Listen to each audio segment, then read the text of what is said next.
अवधूत चिंतन श्री गुरुदेव दत्त. मित्रांनो, तर्पण म्हणजे आपल्या पितराप्रती कृतज्ञता व्यक्त करण्याचा एक अतिशय पवित्र मार्ग आहे. अनेक जण विचारतात की तर्पण नेमकं कोणासाठी करायचं? तर मित्रांनो, तर्पण आपण आपले आई वडील, आजी आजोबा, पणजोबा आणि आपल्या कुलातील दिग्वंत पितरांसाठी करू शकतो. त्यांच्या आत्म्याच्या शांतीसाठी आणि त्यांच्या आशीर्वादासाठी हे तर्पण केलं जातं. पण इथे एक गोष्ट लक्षात घ्या. अनेक परंपरांमध्ये व्यक्ती आपल्या स्वतःच्या कुलातील पितरांनाच तर्पण करते. त्यामुळे सासरच्या दिग्वंत व्यक्तीसाठी तर्पण करण्याची पद्धत सर्वत्र सारखी नसते. काही ठिकाणी ती मान्य असते, तर काही ठिकाणी त्यामुळे आपल्या घराच्या परंपरेनुसार किंवा गुरुजीच्या सल्ल्यानुसार हे करावं. मित्रांनो, तर्पण करताना सर्वात महत्त्वाचं असतं ते मनातील श्रद्धा. तुम्ही किती मोठा विधी करता यापेक्षा किती श्रद्धेने पितरांचं स्मरण करता, हे अधिक महत्त्वाचं आहे. पितर प्रसन्न झाले तर घरात सुख, शांती आणि समृद्धी नांदते, अशी आपल्या धर्मात मान्यता आहे. पण मित्रांनो, आज आपण जाणून घेणार आहोत की पितृतर्पण म्हणजे काय आणि ते घरी अगदी सोप्या पद्धतीने कसे करायचे. आपल्या धर्मात पितराचे स्मरण आणि त्यांच्या प्रती कृतज्ञता व्यक्त करणाऱ्याला खूप महत्त्व दिले गेले आहे. असे मानले जाते की पितर प्रसन्न असतील तर घरात सुख, शांती आणि समृद्धी नांदते. तर्पण करण्यासाठी सर्वप्रथम सकाळी लवकर उठून स्नान करावे आणि स्वच्छ वस्त्रे परिधान करावीत. त्यानंतर शांत ठिकाणी आसन टाकून दक्षिण दिशेकडे तोंड करून बसावे. एका तांब्यात किंवा लोट्यात स्वच्छ पाणी घ्यावे आणि त्यात थोडे काळे तीळ टाकावे. शक्य असल्यास दर्भही ठेवावे.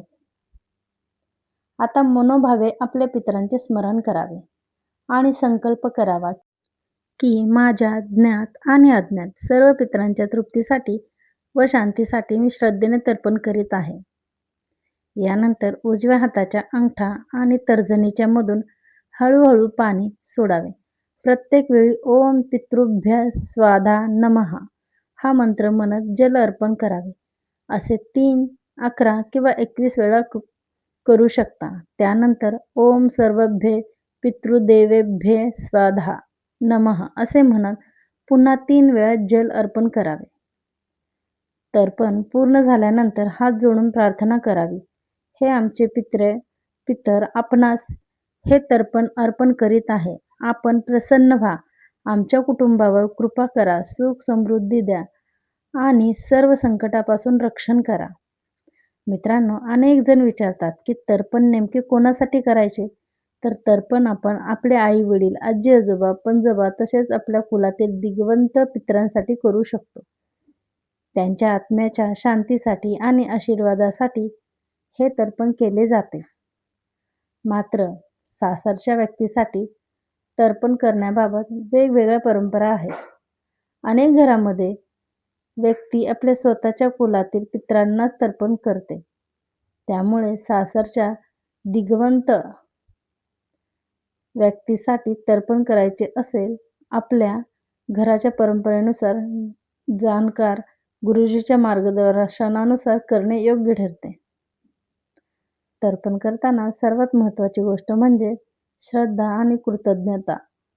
मोठमोठे विधी करण्यापेक्षा मनापासून पितरांचे स्मरण करणे अधिक महत्त्वाचे मानले जाते. तर्पणानंतर 11 वेळा श्री गुरुदेव दत्त हा जप करावा. अमावास्या, पितृपक्ष किंवा पितरांच्या स्मरणदिनी तर्पण केल्यास ते विशेष फलदायी मानले जाते. मित्रांनो, आपल्या पितरांचे आशीर्वाद हेच आपल्या जीवनातील सर्वात मोठे संरक्षण कवच असते. म्हणूनच त्यांचे स्मरण करा, त्यांच्या प्रती कृतज्ञता व्यक्त करा आणि श्रद्धेने तर्पण करा. मित्रांनो, आज आपण पितृ तर्पणाची संपूर्ण माहिती जाणून घेतली आहे. पण शेवटी एक गोष्ट नक्की लक्षात ठेवा.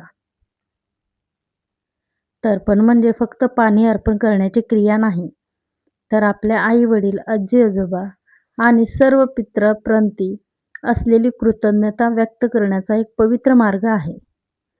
आपण आज जे काही आहोत, जिथे आहोत, त्यामागे आपल्या पितरांचे कष्ट, त्यांचे संस्कार आणि त्यांचे आशीर्वाद आहेत.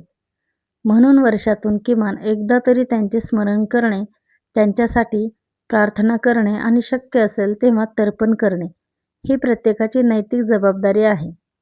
असे म्हणतात की ज्या घरात पितरांचे स्मरण केले जाते, त्या घरात सुख, शांती आणि समृद्धी टिकून राहते. पितरांचे आशीर्वाद मिळाले की अनेक अडचणी आपोआप दूर होतात आणि जीवनात सकारात्मक बदल घडू लागतात. म्हणून मित्रांनो, अमावास्या असो, पितृपक्ष असो किंवा आपल्या पितरांचा स्मरण दिन असो, त्यांचे प्रेमाने आणि श्रद्धेने स्मरण करा. तर्पण करताना मोठ्या विधीपेक्षा मनातील भावना अधिक महत्त्वाची असते. मनापासून केलेली एक छोटी प्रार्थनाही पितरांपर्यंत पोहोचते, असे आपल्या धर्मात मानले जाते. चला तर मग आपण सर्वजण आपल्या पितरांच्या चरणी प्रार्थना करूया. हे आमचे पितर, आपण जिथे कुठे असाल तिथे सुखी आणि शांत राहा. आमच्या कुटुंबावर आपली कृपादृष्टी सदैव राहू द्या. आम्हाला योग्य मार्ग दाखवा. संकटापासून रक्षण करा आणि सद्बुद्धी द्या. जर हा व्हिडिओ तुम्हाला आवडला असेल आणि अशीच धार्मिक, आध्यात्मिक आणि उपयुक्त माहिती पाहायची असेल, तर व्हिडिओला लाईक करा, आपल्या मित्रपरिवारासोबत शेअर करा आणि चॅनेलवर नवीन असाल तर चॅनेलला सबस्क्राईब करायला विसरू नका. पुन्हा भेटूया अशाच एका नवीन आणि ज्ञानवर्धक विषयासह. अवधूत चिंतन श्री गुरुदेव दत्त. श्री स्वामी समर्थ. जय जय रघुवीर समर्थ.